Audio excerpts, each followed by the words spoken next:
kapatid, puro po ba pagko-computer ang inaatupag ng anak o apo ninyo? Nasabi nyo na ba sa anak nyo na, anak, Dota o ako? Yes! Isa po ang Dota sa pinakasikat na online games na pinagkakaabalahan ng kabataan. May nakilala po kaming misis na inis sa magdamag na pagko-computer ng kanyang anak at para po kahit paano maintindihan niya kung ano bang meron sa Dota, nagpaturo po siya kung paano ito laruin. Panoorin po natin mga kapatid ang mga pangyayari. Hello, ako si John Paul Leda, isang online gamer at mga nilalaro kong online games ay Dota, Valorant. At tuturuan ko ang aking nanay na maglaro. Kuya, magkano renta na isang oras? 15. Mami, bayaran mo muna. Wala akong dalang pera eh. Wala naman to, kala ko ikaw magbabayad.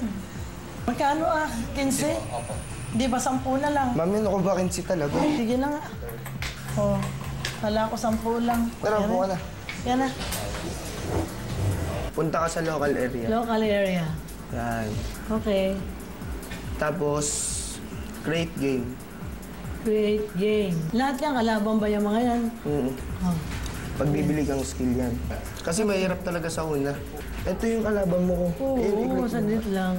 Yan. Nalilito ako dyan, Paul. Malakas na tuloy yung kalaban mo. Hindi mo na kaya tuloy. Maganda naman at interesado ako sa turo ng anak ko. At saya ako at ako'y natuto ng laro ng mga kabataan. Pero talagang napaka-iba talaga ng aming henerasyon sa bagong henerasyon ngayon. Okay naman siya na naglalaro ng ganon, basta't ano lang, huwag lang niyang pababayaan yung kanyang pag-aaral. At kasama po natin dito sa studio ngayon ang mag-inang sina Aida at John Paul Ojeda. Hello, Mami Aida. Hello. Hello, John Paul. Hello Welcome. po. Maraming salamat, pinagbigyan nyo kami. Ano ba yung Dota?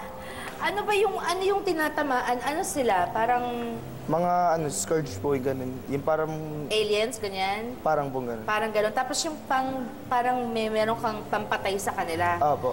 Mami, kumusta naman po experience nyo? You enjoyed it? I enjoy it very much. Very much! Because ako naman ako nasa abroad. Mahilig ako maglaro naman ng mga Farmville, mga... Ako never ko pa na-try ang Farmville na yan. Marami, tapos marami akong laro eh. Ano sana ang gusto niyong pinagkakaabalahan ni John Paul? Usually, first of all, gusto ko siya matutong magbasa ng Biblia. Okay. That's born again Christian ako. Anak, that's ano naman part by part. Part lang. Oo. Ano lang naman kahit Kahit verses muna. kahit mga 30 minutes, 1 hour is enough. And then, second is gusto ko, i-focus niya yung pag-aaral. And then, Naapektuhan po ba ang mga grado ni John Paul? so far, medyo, konti. Okay. Kaya Medyo sabi ko, alam niyong mas capable siya ng mas matataas. mas matataas. Ayun. Pero nang dahil sa Dota, Yep. ayan. That is the problem. Yan, gagawa tayo ng soap nang dahil sa Dota. Yeah. Yan.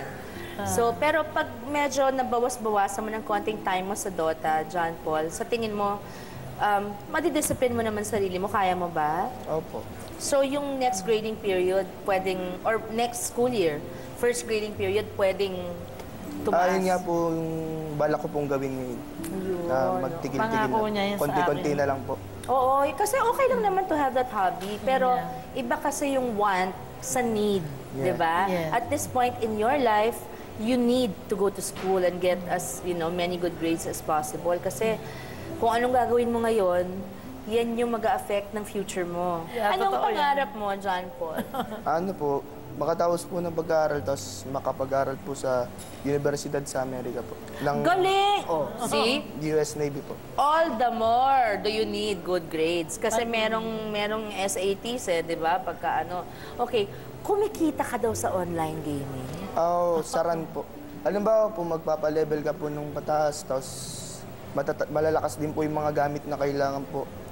Tapos yun, mag-meet po kayo something, halimbawa sa mall po. Mag-meet po kayo tapos... Online. Tapos, real time. Mabebenta mo po yun ng mga 3K, 2K. Businessman. I got Mami, no any idea about that. Mami is interested now because there's some kita, you know? Yeah. Okay. Apektado ba kayo na hindi naiintindihan ng matatanda ang mga hobbies niyo ngayon? Paano mo pinapaliwanag? Kunyari, before mo pinakita kay Mami, ano ang ginagawa mong paraan para ma-explain mo sa Mami mo kung ano yon at kung bakit ginagawa mo? Nilalambing-lambing ko po muna siya. Naku, yan naman kayo mga anak na kayo eh. Ayun Tapos po, yung papaliwanag ko po sa kanya kung ano, minsan po, di niya pinapakinggan, ganun-ganun po. Pero di po nagsasawa. Naging dahilan din ba ng pagkahilig mo sa online gaming ang pagiging sanay mo na wala si Mami sa bahay dahil dati OFW pala si Mami Aida. Yun din naging libangan mo? Nagilibangan ko rin po siya. So ilang years mo nang kasama yung online gaming? 3 years na po. Si Mami? Mula na umuwi, ilang years mo na kasama? Ano po, actually po ngayon, parang ano na po. 1 year na ako Ngayon dito. na po. 1 year? Tuloy-tuloy na po siya Ay, dito. mas mahaba naman palang relasyon nila, Mami, ng The reason why I came here is to support him and to watch Of the course. attitude. Pero nakita mo naman, Mami, mabait na bata yung anak Mabait ninyo. naman siya, kaya lang medyo may konting nagiging problema sa pag-aaral. Because of that. Because of oo. that. Pero nangako naman siya. Mabait he looks like naman a very siya. good boy. Yeah. napakabait. Okay. Mami, ano pong message nyo sa ibang mga mami na inaalala rin po yung online gaming ng mga anak nila? Mabuti kasi kung lahat kasing bait ng anak nyo. Ano pong nais nyong sabihin sa kanila? Ang masasabi ko sa mga mother na katulad ko, ang mga anak ninyo kung nahihilig na at naa-addict na sa ganyang mga Dota, ay pagsabihan lang in a nice way.